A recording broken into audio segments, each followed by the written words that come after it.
How's it going, students of Purdue? My name is Izzy Hughes, and welcome to today's Mindful Moment. Now, for today's video, I want to talk about how we have seen our TV shows influencing the mental health stigma in our society. The way TV shows portray mental illnesses greatly influences how we view real-life people who actually have those mental disorders. And not only that, but it distorts our perceptions of what it's actually like for somebody to live with that mental disorder. So what does all that mean, really? Well, let's look at an example. The National Institute of Mental Health noted that the hit Netflix show 13 Reasons Why was associated with a 28.9% increase in suicide rates among the US youth ages 10 through 17. This statistic proves that these TV shows that are glorifying these mental illnesses are having a really bad influence on society and are distorting people's perceptions on what mental health really is. For people to think that hurting themselves and acting a certain way is gonna benefit them in life is a really scary thing to think about. And if young people are being subjected to this, then we've got a real problem. This way of thinking that mental illnesses like depression or anxiety are cool to have and that the person who has them gets a lot of attention are really dangerous, and especially to young minds who are vulnerable to that kind of thinking and they don't know any better. Seeing this on TV and on social media and in movies is gonna make people feel like that is how they are supposed to act to get attention. Or on the contrary, they're gonna feel like that those people are crazy or insane or that they should fear them, which is completely untrue. They're just misunderstanding what mental health is. So before I get into some modern examples of how the mentally ill are being portrayed on television, I want to talk about where this type of thinking came from and why people who are mentally ill are being portrayed in this way in our modern media.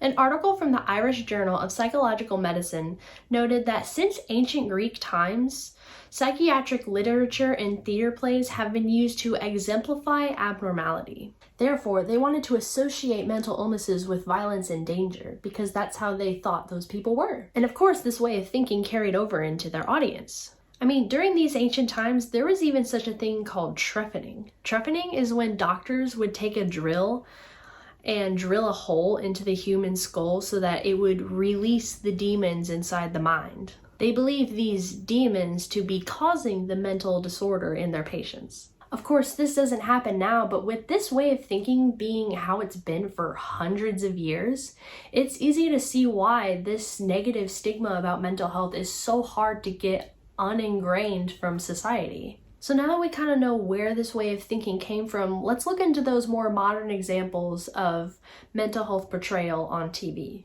In an article published by the American Psychological Association, the author analyzes Sheldon's character from the TV show The Big Bang Theory. Her goal was to determine whether or not his symptoms were accurate with those of someone who has autism.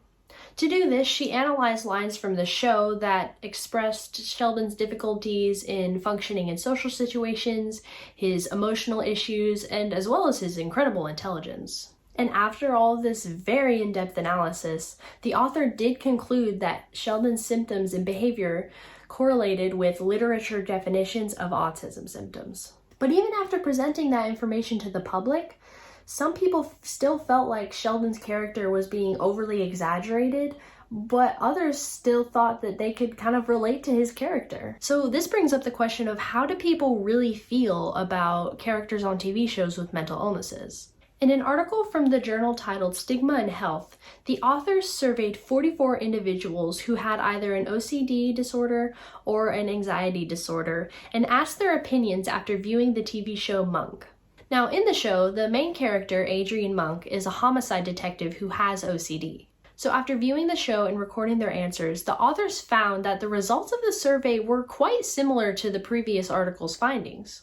Those individuals had very mixed views on Adrian's character because some felt like his OCD was just being used for comedic effect, while a good majority of the others felt like they liked seeing somebody so successful in their field while still having a mental disorder.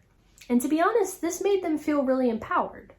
Now, thinking about all this together, no matter which side you agree with, it's clear that the way our society thinks about mental health needs to change. Think about you yourself when you're watching these TV shows and you see these characters who are being portrayed to have mental illnesses.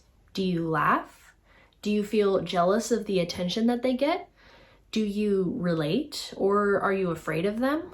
Know that you do not have to feel ashamed for any of those questions that you may or may not have agreed with, but it should make you realize that you are falling for the illusion that these TV show producers are putting in front of you. And most importantly, these characters are not exhibiting what real mental health is. And we together can work to change that.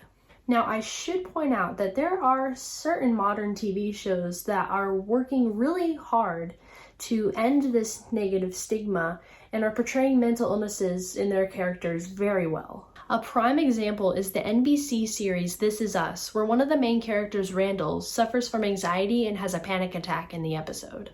Dr. James Moreau, assistant professor of psychiatry and neuroscience, indicated that the actor performed a pretty accurate portrayal, as when you're experiencing a panic attack, it can feel like you're dying or even like you're losing your mind. So, the topic of mental health in the media is not a lost cause. We just have to train our minds to identify the difference between what is real mental health and what is Hollywood mental health. With all that said, I hope this video made you guys think about all these characters that you're seeing on TV and what their actual purpose is for the show. Is the intent for you to feel more connected to them and to raise awareness for those kind of mental disorders? Or is the intent for you to laugh at it and for you to keep watching that show because you want to see that person and for them to make you laugh at the expense of their struggles? All I have to say is to check yourself. Ask yourself if what you're seeing is real, or is it just the image that the media wants you to believe? It all depends on you, and whether or not you want to live in a society that accepts those with mental disorders and knows how to treat them like actual human beings, or if you want to live in a society that is afraid of them or uses them for comedy and does not appreciate the amount of hurt and trauma that they go through every day. It's all about opening your eyes and wanting to create a better world and a better place for all of us to live in together. So that's it for today's mindful moment. I hope you enjoyed and I hope you learned something, and I will see you all in the next video. Bye.